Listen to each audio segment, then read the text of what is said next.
Picture this. It's 1847, and a teenage sailor named Hanson Gregory is aboard the lime-trading ship Ivanhoe, battling the choppy waves off the coast of Maine. The crew's breakfast?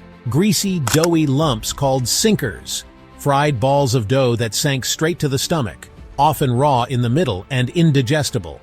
Frustrated, young Hanson grabs the lid of a tin pepper box and punches a hole right through the center of one. He fries it up, and voila! The dough cooks evenly, the grease drains better, and the world's first ring-shaped donut is born. Or so the legend goes. This tale, passed down through generations, has become the cornerstone of donut lore. But is it the real story? And why donut has a hole? Like a perfectly glazed cruller, the truth is layered, sticky, and full of surprises. In this deep dive, we'll unravel the myths, trace the origins, and explore how a simple hole transformed a humble fried treat into a global icon worth billions. Buckle up! We're about to sink our teeth into the whole truth. To understand why donuts have holes, we must first journey back to their crumbly beginnings.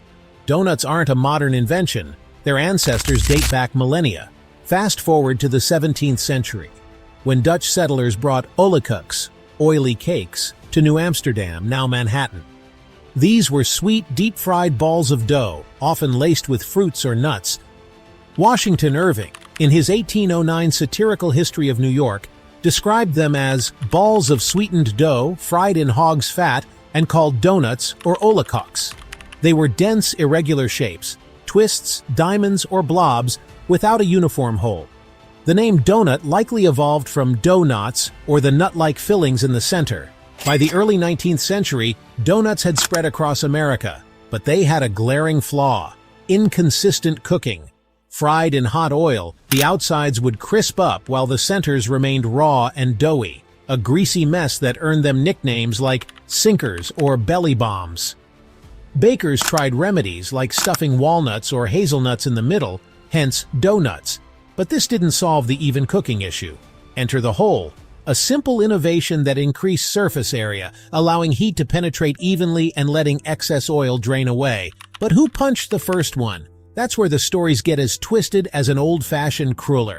Myths abound, each more colorful than the last. One theory ties donuts to bagels. As both gained popularity in the 19th century, bakers supposedly borrowed the hole for easy stacking on sticks or ropes for market sales. It's a practical idea. Imagine vendors threading dozens onto a dowel for transport, but evidence is thin, more folklore than fact. Another tale spins a seafaring yarn.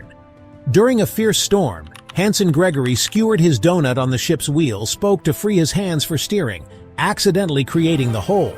This dramatic version adds adventure, but Gregory himself debunked it later, calling it a tall tale. A third myth suggests cost-cutting. Holes meant less dough, more profit.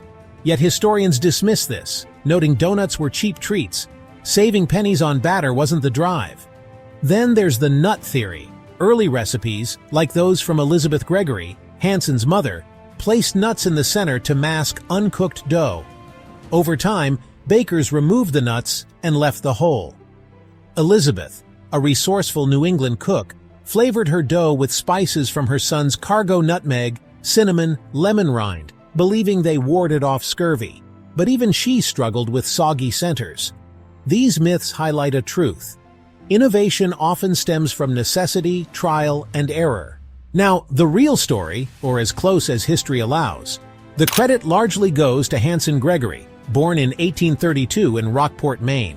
At 16, as a galley boy on the Ivanhoe, he tired of undercooked sinkers. One day, he cut out the center with a pepper tin lid, fried the ring, and shared it with the crew. "I cut into the middle of that donut the first hole ever seen by mortal eyes," he later boasted in a 1916 Washington Post interview. He taught the trick to his mother, who spread it in Camden, Maine. By the 1850s, ring donuts appeared in recipes, and Gregory had a tinsmith make the first donut cutter. Gregory's life was as adventurous as his invention. He rose to captain, rescued Spanish sailors, earning a medal from Queen Isabella II, and retired to Sailor's Snug Harbor in Quincy, Massachusetts, where he died in 1921. A plaque in Rockport marks his birthplace, and his gravestone reads, "Inventor of the hole in the donut." Ironically, The first Dunkin' Donuts opened in Quincy in 1950, near his grave. The hole's invention sparked donut evolution. By the late 1800s, they were staples at fairs and bakeries. World War I catapulted them to fame. Salvation Army donut lassies fried up to 9,000 daily for soldiers in France, using helmets as mixers and wine bottles as rollers. Returning GIs craved them, boosting demand. Why does the hole matter? It solved a practical problem, sparking innovation and accessibility. Without it, donuts might remain obscure.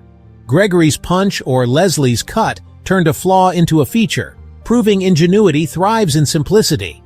Next time you bite into a Krispy Kreme, remember, that hole isn't empty, it's full of history.